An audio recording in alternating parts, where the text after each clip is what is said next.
친구들 반갑습니다. 요즘 어떻게 지내나요? 집에서 계속 감금 생활을 하고 있는 줄로 알고 있는데요.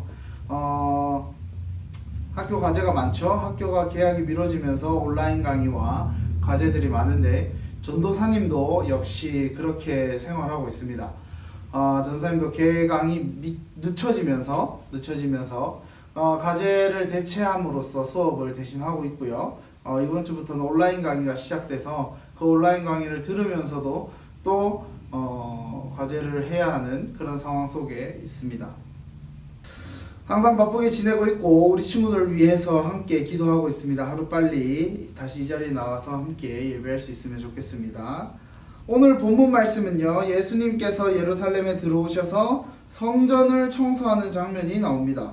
그런데 우리 친구들 오늘 본문 말씀을 읽었겠지만 성전 청소하는 장면, 그 앞뒤로 동일한 키워드가 나옵니다. 바로 뭡니까? 맞습니다. 무화과 나무가 나옵니다. 무화과 나무를 저주하시는 예수님의 모습을 보게 됩니다. 이게 무슨 의미일까요? 전사님이 우리 고등부 임원과 찬양팀 친구들과 함께 매일 말씀 묵상을 하고 있는데 사실 이 본문 말씀은 금요일과 토요일에 걸쳐서 나오는 본문 말씀입니다. 근데 왜 전사님이 임의적으로 바꿨느냐? 이 성전 소란 사건 그리고 이 무화과 나무를 저주한 사건은 예수님이 지금까지 어떠한 행적을 보이신 것보다 더 분명하게 자신을 이해하고 자신이 가야 하는 소명의 길을 분명하게 드러내고 있는 사건이라고 볼 수 있습니다. 그래서 전사님이 굳이 좀 조정을 해서 함께 나누려고 하는데요. 왜 이렇게 이야기를 하냐면 지금까지 전도사님이 이야기한 이스라엘 사람들, 즉 무리들과 제자들이 생각하는 메시아는 어떤 메시아였습니까? 메시아는 어떤 메시아였나요? 하나님 나라를 완성할 메시아? 우리의 죄악 가운데서 완전한 구원을 이루실 메시아? 아니죠. 현재 지배당하고 있는, 억압받고 있는 로마로부터 벗어나게 해주실 누구? 다윗과 같은 메시아 라고 생각했다는 겁니다. 그런데 예수님께서 그 다윗과 같은 일을 하기 위해서 제일 먼저 한 게 무엇일까요? 성전을 재건하기 위해 성전에서 재건축하겠다, 성전을 다시 세우겠다 라고 선포한 것이 아니라 성전에서 청소부터 하시죠. 성전을 청소하시고 소란을 피우시면서 성전이 깨끗하게 하시고 내 집이 기도하는 집이다 이렇게 이야기하고 계시는 사건을 보게 됩니다. 우리 친구들이 계속 집에서 영상만 보고 있고 예배를 하고 있다 보니 잊은 것이 있는 것 같은데 사실 다음 주면요 종료주일입니다. 이번 주부터 고난주간이 아니죠. 다음 주 월요일부터 고난주간이 시작됩니다. 4월 6일부터요. 종료주일이고 그 다음 주가 바로 부활절입니다. 오늘 본문 말씀을 살펴보면 전사님이 분명히 성전 소란 사건을 이야기했는데 자세히 보면 무화과 나무를 저주하시고 성전을 들어가셨다가 다시 무화과 나무를 보시면서 제자들을 가르치는 장면이 나옵니다. 자, 한번 그림을 머릿속으로 그려보면서 잘 생각하면 좋겠어요. 예수님께서 길가에 가다가 저기 무화과 나무를 보시고 잎사귀를 들춰보시고 무화과 나무가 없네, 열매가 없네, 저주를 하십니다. 그리고 다시 성전으로 들어가셔서 소리 지르면서 비둘기상 막 다 엎으시고 물건 들어오면 안 돼! 하시고 그리고 다시 나옵니다. 다시 무화과 나무를 봤는데 어떻게 됩니까? 말라 비틀어져 있는 모습 보게 됩니다. 제자들과 함께 그 모습으로 이야기하신 장면. 이렇게 장면들을 머릿속으로 쫙 한번 그려보시는 거예요. 그 다음에 한번 설교를 따라가면 좋겠습니다. 자, 첫 번째 봅시다. 예수님께서 제자들과 함께 베다니에서 나와서 예루살렘 성전으로 가는 길에 배가 고프셨어요. 그 배가 고프신 장면 속에서 어떻게 합니까? 무화과 나무가 보입니다. 그래서 제자들과 같이 가요. 입을 들쳤는데 뭡니까? 이게 뭐람? 열매가 없습니다. 열매가 없습니다. 네, 열매가 없죠. 말씀을 보면 예수님이 시장하신지라 이렇게 나오면서 무화과나무로 갔는데 열매가 없어요. 저주를 퍼붓습니다. 근데 얘들아, 진짜 신기한 걸 알려줄게. 진짜 신기한 걸 알려줄게. 예수님께서 무화과나무를 들춰내서 열매를 보려고 했던 시기가 언제냐면 4월달이었어요. 6월절 기간이었습니다. 그 6월절 기간에는 예수님께서 무화과나무의 열매가 나지 않을 거라는 걸 알고 있었어요. 왜냐하면 무화과나무는 잎이 나고 열매가 나는데 그 잎이 먼저 나는 그 팔레스타인 지방에서의 그 시기는 언제냐면 6월절 기간이었어요. 4월달. 근데 잎이 나고 열매가 난다 그랬죠. 그러니까 잎이 먼저 낳는 4월달 이후에 8월, 10월이 돼야만 열매가 맺혀지는 거예요. 그러니까 지금 열매가 없는 것은 당연한 겁니다. 당연한 거예요. 근데 예수님께서 그것을 보시고 저주를 퍼붓습니다. 뭐지? 예수님 인성이 좀 사이코패스인가? 이런 생각을 들 수도 있겠죠. 네. 근데요, 예수님의 모든 행동은 상징을 나타냅니다. 예수님의 행동에는 모든 것이 다 상징적인 의미가 있어요. 어떤 상징이냐면 예레미야 말씀을 가지고 와서 설명을 해볼게요. 예레미야 8장 13절 말씀. 여호와의 말씀이니라 내가 그들을 진멸하리니 포도나무에 포도가 없을 것이며 무화과나무에 무화과가 없을 것이며 그 잎사귀가 마를 것이라 내가 그들에게 준 것이 없어지리라 하셨나니. 이렇게. 예레미야에도 공통적인 표현이 나옵니다. 뭐죠? 마른다 라는 표현이 나옵니다. 이 뜻이 뭐냐면요, 심판 아래 있는 이스라엘 백성들의 모습을 나타냅니다. 심판 아래 있는 이 이스라엘 백성들의 모습. 심판 속에서 이스라엘 백성들이 말라지는, 열매 없이 말라지는 것. 예수님도 그 심판적인 행위로 무화과나무에게 넌 이제 열매를 맺을 수 없을 것이다, 이렇게 하신 것이고, 이것을 쉽게 말하면요, 이제 더 이상 열매를 먹지 못하는 이스라엘 백성들을 하나님의 그 주어진 소명이 종료되었다. 너네들에게서는 나의 소명이 더 이상 일어나지 않을 것이다. 너희에게서는 더 이상 하나님 나라가 일어나지 않을 것이다 라는 것을 상징적으로 보여주는 행위였다는 것이죠. 결국 이 무화과나무 사건을 통해서 볼 수 있는 것은 뭐냐면, 언약 백성으로 세상의 빛 되시는 예수님, 그 열매를 맺고자 이 세상에 온 예수 그리스도를 받아들이지도 않고 따르지도 않는 이스라엘 백성들에게 임할 심판을 보여주는 것입니다. 더 이상 너희들에겐 없다 라는 것을 예수님께서 무화과나무를 저주하시면서 보여주게 되는 것이죠. 그리고 이제 성전 소란 행위 사건으로 들어갑니다.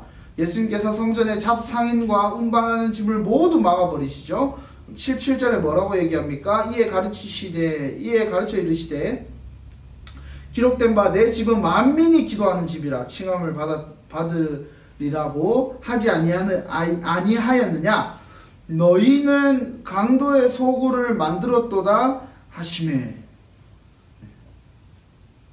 이 성전은 어떤 집이냐? 만민이 기도하는 집이다. 만민이 기도하는 집이다. 하나님 나라를 구하고 하나님의 백성으로서 살기 소망하는 자들의 믿음의 기도가 있는 집이다. 근데 너희는 지금 여기를 어떻게 만들었니? 하나님이 없고 돈과 세상의 것들이 가득 찬 강도의 소굴로 만들었다. 이렇게 말씀하시니까 그 모습을 본 종교 지도자들이 어떻게 이야기합니까? 18절이요. 대제사장들과 서기관들이 듣고 예수님을 어떻게 죽일까 하고 죽이려고 합니다. 예수님은요, 당시에 역사적으로 실제 존재하셨고요. 왜 죽으셨는지 역사적인 관점이 분명히 필요합니다. 그것을 우리가 다음 주에 할 건데 기대하시고, 자, 다시 돌아와서 죽이려고 꾀하는 장면까지 왔어요. 우리가 다시 돌아와서, 그러면 왜 성전을 소란스럽게 하셨는가? 왜 성전을 소란스럽게 하셨는가? 결국엔 무화과 나무를 저주하는 사건과 동일한 맥락에서 볼 수 있는 거예요. 하나님의 선택을 받았음에도 불구하고 합당한 열매를 맺지 못한 이스라엘 백성들을 심판하는 상징적인 행위로 보여주셨다. 네. 마찬가지로 이스라엘의 정치 문화 중심이었던 그 성전, 이스라엘 백성들이 자신들이 하나님께 선택받았다라는 증거로 아주 그들이 모여서 예배하고 그들의 종교적인 정치가 모여있던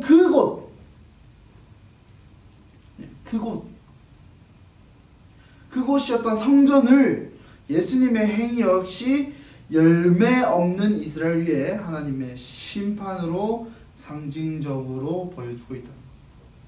상징적.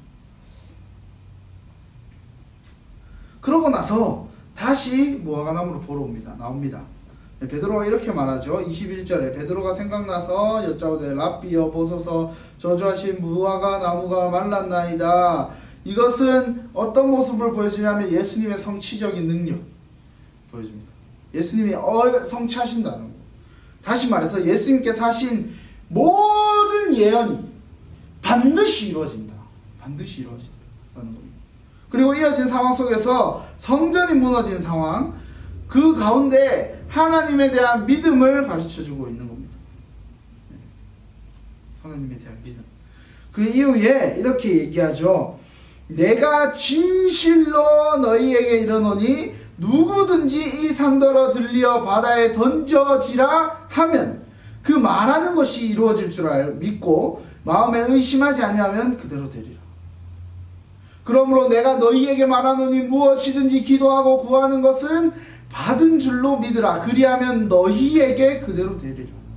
서서 기도할 때에 아무에게나 혐의가 있거든 용서하라. 그리하여야 하늘에 계신 너희 아버지께서도 너희 허물을 사하여 주시리라. 이렇게 이야기하고 있습니다. 그 성전이 반드시 무너집니다. 왜냐하면 예수님은 예수님께서 하신 예언은 반드시 이루어지기 때문에. 반드시 이루어지기 때문에.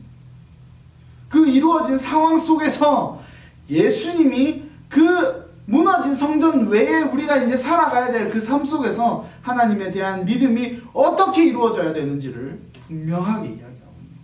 믿음을 가져라. 하나님에 대한 믿음을 가져라. 하나님의 그 계획하심을 믿으라. 이렇게 이야기하고 있죠. 자, 우리 지금 현실을 볼까요? 많은 목사님들께서 이 지금 현재 창궐하고 있는 질병이 하나님의 심판이라고 말하고 계신 분들이 아주 많습니다. 네, 대부분의 목사님들이 그렇게 표현하시더라고요. 전사님 잘 모르겠어요. 잘 모르겠습니다. 하지만 말씀에 근거해서 하나님의 심판에 대한 예언적 현상이 맞다면, 이 질병이 하나님의 예언적 현상이 맞다면 오늘 말씀을 분명하게 우리 마음속에 기억해야 될 필요가 있습니다. 하나님이 지금의 현실 가운데 우리에게 말씀하시는 것이 무엇인가? 반드시 심판하실 것이라고 말씀하셨고, 심판이 이루어지는 과정 속에 있다면 우리는 그러면 이제 어떻게 반응해야 되나? 하나님을 믿어야 돼요. 하나님에 대한 믿음을 가지고 세상 가운데 살아가야 된다. 어떤 믿음이요? 이 세상 가운데 하나님의 선하신 계획대로 흘러가고 있구나. 우리는 그럼 그 믿음 가운데 하나님이 인도하시는 대로, 계획하신 대로 순종하며 따라가야 되는구나. 이 세상을 심판하신다면 반드시 심판하신 하나님이신데, 우리가 그 가운데 어떤 믿음을 가지고 신앙생활하며 세상을 살아가야 되는지 조금은 진지하고 조금은 무겁게 두려운 마음으로 생각해 봤으면 좋겠습니다. 어쩌면 남은 이 2주가 굉장히 무거운 설교일지도 모릅니다. 또 좀 어려울지도 모릅니다. 특히 오늘도 마찬가지고요. 그러나 반드시 알아야 될 것은요, 우리 친구들, 예수님의 오심과 부활, 죽으시고 부활하신 사건은요, 우리가 기독교를 통해서 믿는 신앙 가운데 핵심 중에 핵심입니다. 하나님께서 분명히 계획하셔서 예수님께서 오셨고 다시 부활하실 거라는 것을 핵심적으로 말하고 있는 사건입니다. 기독교 신앙에서 그것이 빠진다면 우리는 기독교라고 말할 수가 없습니다. 오늘 말씀을 통해서 우리가 기억해야 할 것은, 우리가 붙잡아야 될 것은 오직 우리 구원자 되시는 분은 예수 그리스도 한 분뿐이다. 그리고 그분을 보내시고 이 세상을 통치하시는 하나님 뿐이시구나. 우리가 그것을 믿고 나아가야 된다는 것입니다.